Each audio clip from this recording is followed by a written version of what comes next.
Здравейте, драги зрители! Дано сте добре, дано сте в настроение.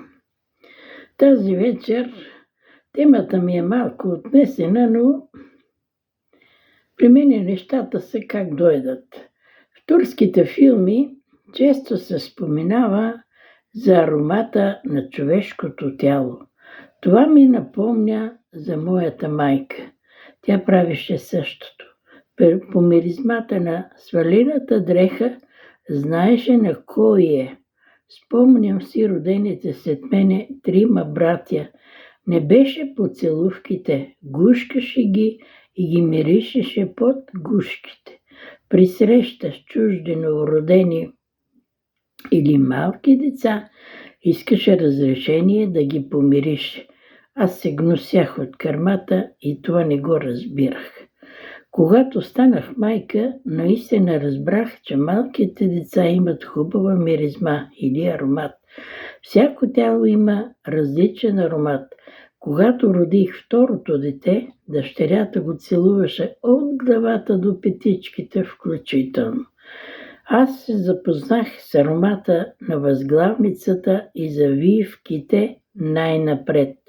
На времето садихме и берехме тютюн. Майка ми ни събуждаше в 2:30 часа сутринта. Ние с сестра ми бяхме деца. Спеше ни се много. Тогава така хубаво ми миришеха и възглавницата и завивки, че можех само да се мечтая за тях до следващата вечер.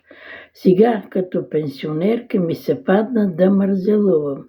През нощта ставам 2-3 пъти до тоалетна и като си лягам, пак усещам моя аромат в завивките. Много често той ми напомня неприятни мигове от живота. Толкова бяхме преуморени и недоспали, че ходех и спех. На кучето съм завиждала, че може да си спи колкото си иска.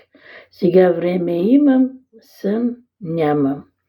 Затова съм написала като завършек на разказчето сънен аромат. Ела ми, сънчо, опитай мой аромат. Ще почерпя с зрънчо, заспили цели свят. Много са дни пред мене, да разделим нощ от ден. Нощно да спрем въртене, да заспивам прероден. Сънен, моля, аромат. Само през дълги нощи из погледа съзерцат да виждам дни разкошни. Това беше, да не прекалявам. Лека нощ, благодаря за търпението и вниманието.